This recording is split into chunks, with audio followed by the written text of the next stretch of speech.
Napoleon said, number one, a leader needs unwavering courage.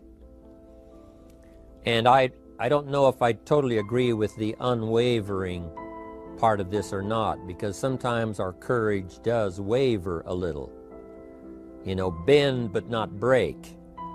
You know, courage mounts up, and then sometimes we have the doubts that creep in, and we reach a little deeper to find that courage that overcomes our doubts and our fears. So I would probably debate a little bit with Napoleon on this unwavering courage, because sometimes courage does waver. But as long as it stays, as long as in the end there it is to serve you, the courage to do what you didn't think you could do, the courage to step into territory that might be a little unfamiliar, the courage to talk to somebody you don't know, the courage to attempt conducting a meeting, the courage to give your first testimonial, the courage to, you know, solve problems you couldn't solve before, that kind of courage. The courage to stand up when it's sort of dark in your corner, the courage to do it when it isn't going your way, seemingly. The courage to try to have a good day in the midst of a bad day, that kind of courage. Wavering a little at times, yes, because we all have doubts that attack us. We all have small fears that creep in. That is the nature of life. But that's what faith is all about. That's what courage is all about. To serve us when our doubts will not serve us well. Faith to overcome fear, and courage to overcome our doubts. But that is a good quality, a good attribute for a leader, and that's unwavering courage. Second, Napoleon said, self-control. That, of course, is the very essence of life itself, is self-control. Because we all have this warfare going on. You know, it's going on in the world, the warfare between liberty and tyranny. In our own body, the warfare between health and illness, the struggle is on. The struggle between light and darkness, the struggle between good and evil. I call it opposites in conflict. And as soon as you're born into the world, as soon as you find yourself and discover yourself on this spinning planet headed somewhere, you know that this exists. To be a civilized society, we must drive the dark side of our nature into a small corner and let the positive side flourish. Early, we must learn to exercise self-control. Power is a wonderful thing, but it must be exercised properly. It must be exercised to benefit and not to destruction. So self-control is certainly necessary to be a strong leader, so that you can become the best example. The example of having your temper well managed, to having that dark side of your nature under control. The best example of choosing wise words and not being careless, that kind of control. Control of your appetite, control of your desires, so that they fit into the positive side of life and not the negative side. Self-control, very important. Then he said a leader must have a keen sense of justice. How very true. Justice we become familiar with, you know, even when we're small. When certain things that happened or were done to us that something told us that wasn't right. Someone did us wrong. We have that sense of right and wrong, and it starts very early. Then we have to have that sense of utilizing what's right and what's wrong so that we develop this sense of justice, this sense of being fair, this sense of being on the positive side, on the right side. To minimize a person's mistakes, they need to have this sense of justice. We have to have justice when we're building an organization. You know, what's fair, what is a good balance. The marketing system that Mark put together has to be fair for everyone. If you have a customer and you take care of that customer, someone else cannot come along and take that customer. The same is true with the distributor. Certain rules and regulations, so that all of us have a chance to fit within this framework of fairness, justice, and what's right. Otherwise, enterprise cannot work. Otherwise, we have what we call, in a political sense, anarchy, where there is no justice, when might is the order of the day, power is the order of the day, not the law, not the rule, not what's right, but power. And we would all dismiss that. It's been a catastrophe in the last 6,000 years, the governments that resorted to power instead of democracy, that resorted to intimidation instead of freedom. And we all know the terrible toll that that takes. But it takes a toll not only politically in a country or politically around the world, but it takes a toll even in enterprise. It takes a toll in school if a teacher is unfair. It takes a toll in working on a team where someone is unfair, or where the leadership is not fair in the administration of justice. So this is true, a keen sense of justice and what's fair and what's right. Part of this we have to learn as we go. You know, you don't have it all the first year. You haven't got it all the second year, the third year. After all the years that I've, been around, both as a human being and as a business person, we're still, even at these years, trying to decide what's best, what's fair, what's right, to give balance to our life and to build on a firm foundation for the future.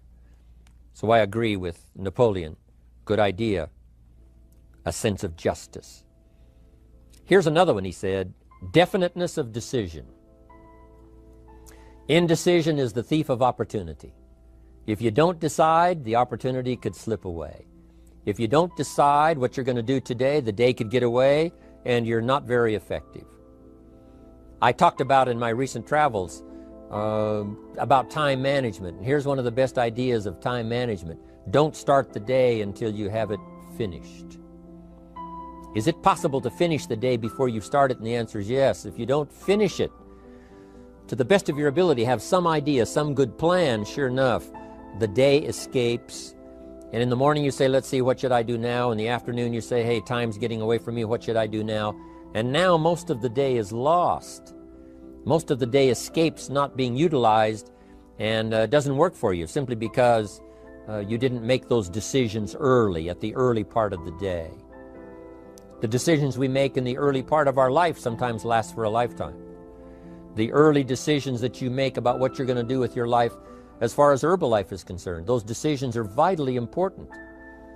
If you neglect them and don't make them, sure enough, the time passes and the opportunity sometimes is diminished, and sometimes you spend a lot of time now catching up simply because you didn't make those early decisions. So it's the decisions at the first of the day, it's the decisions at the early part of the month, it's the decisions at the early part of the year that greatly determines what kind of year you're going to have. The decisions you make in the early days of your marriage, sometimes those are the decisions that affect the marriage for a lifetime.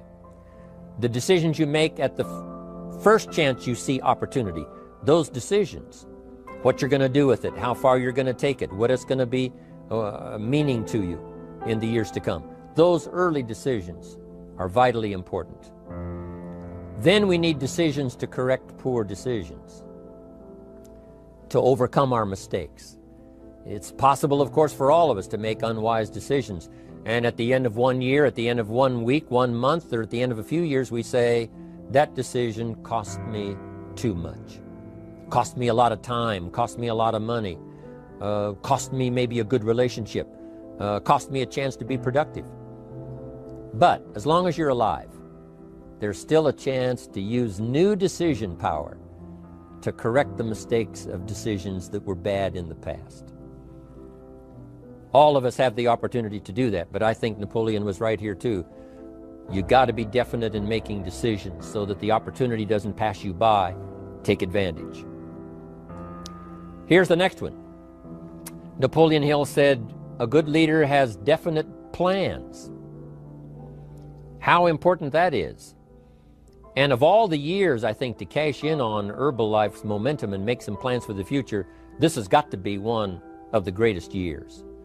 Herbalife in these 18 years now has created some incredible momentum, not only in opening up the countries, but momentum in the refinement of our marketing, momentum in developing new products, momentum in developing our support system. The key is now for you to make plans to ride on that momentum.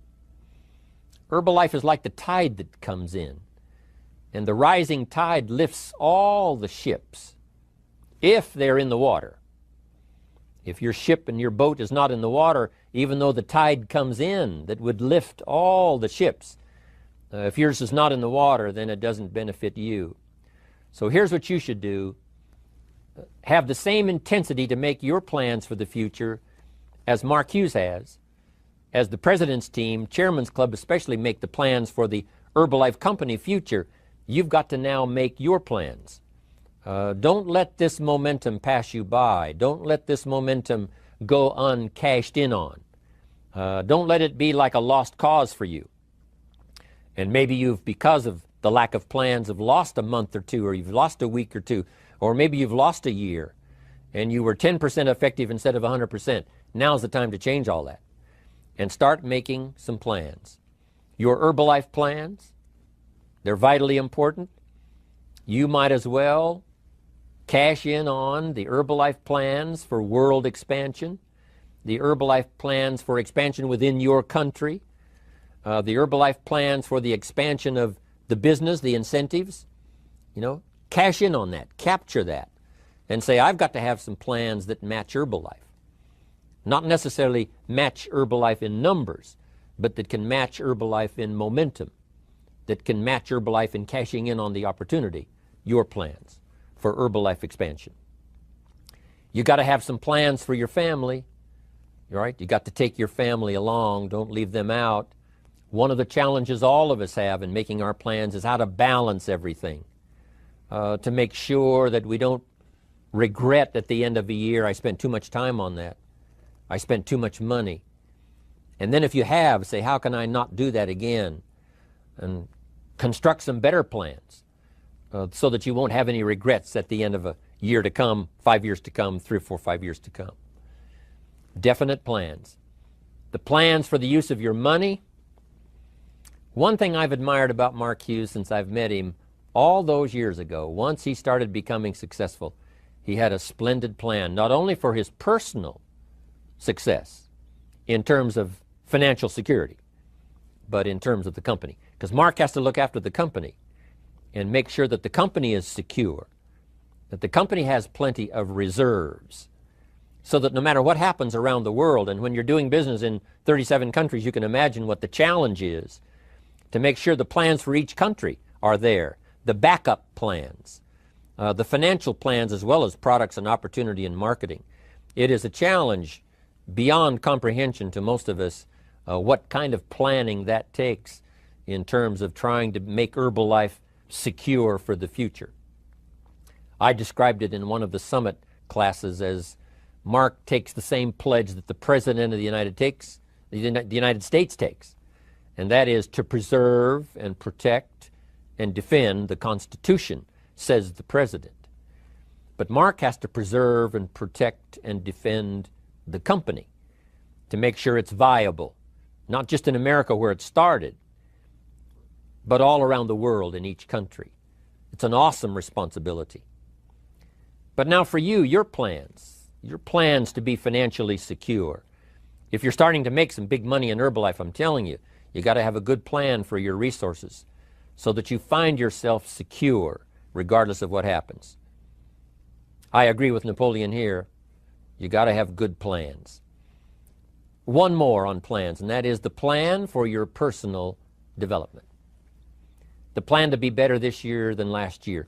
The plan to take the classes, attend the workshops, do everything you possibly can to show personal progress, not just financial progress, not just the progress of having one more car or one more home, but the progress of personality, the progress of communication skills, the progress of recruiting skills, the progress in how to deal with people, progress in using your influence so that it multiplies its power by 5 by 10 versus what it used to be.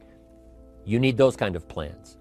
A plan for personal growth, personal development, a plan to be all that you can possibly be in the years to come as you develop your Herbalife business and your life business and your family business, all of that.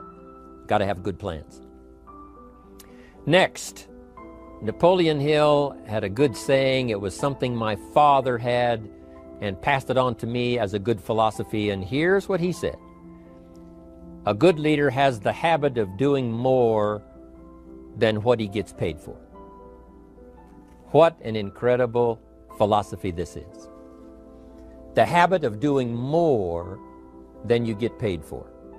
It's what we call the service that you put out like seeds in the ground that doesn't bring the harvest immediately, but the harvest is yet to come. It's called like putting out the capital in capitalism. Doing more than you get paid for means that you're getting ready for the next move up. Because if you do more than you get paid for, you've made an investment. The average person might think if I do more than the company requires, then they're ripping me off. I'm not getting paid for that extra time, that extra attention. But you must not view it that way. You must say, I'm getting there a little earlier, staying a little later, as an investment in my own personal future. Because I want that kind of reputation. I want that kind of philosophy to work in my life. Do more than you get paid for. And this philosophy works incredibly well in Herbalife. You make the Herbalife sale of the Herbalife products. Now you must do more than you've gotten paid for. Right? They've got the product, you've got the money. But you can't stop your investment there. Now you must develop the investment in time, effort, and energy in turning that new customer into a testimonial. And sometimes that's the most difficult work, the work after the sale. Because the sale might be fairly easy. Someone says, hey, I've been looking for this product, I need it, here's my money. But now you've got to stay with them, make sure they don't just buy the product, but that they use the product. And that they don't just use the product, they keep using the product. That's the work after the sale. But if you learn to make that kind of an investment and do more than you get immediately paid for, the payoff in the future can be fantastic. Because as we all know in Herbalife, what really pays off is not a sale of the product. What really pays off is a testimonial. A testimonial that gives you more sales than you can keep up with. A testimonial that takes you places you could never go by yourself, introduces you to people you'd never see on your own. That kind of investment is so powerful. So you do more than you get paid for up front. It's happened for me, making the investment. When I first started lecturing 36 years ago, I talked to high school classes, college classes, service clubs, and I gave it all away. I went and talked for free. Someone said, Mr. Rohn, would you come and do this breakfast talk? I said, sure. Could you do this luncheon talk for this service club? I said, of course. And all of that in the beginning was for free. Primarily because I'd made my fortune, I didn't need the money, but I did it for free. But look what it's made for me by giving that kind of service in those early days. And finally it led to business and led to an enterprise. And I was giving the seminar all those years ago here in Los Angeles, and Mark Hughes was in my audience. So what you don't get paid for, don't worry about that. Just render the service with the vision of the future that it'll come back multiplied if you have this kind of habit, this kind of philosophy.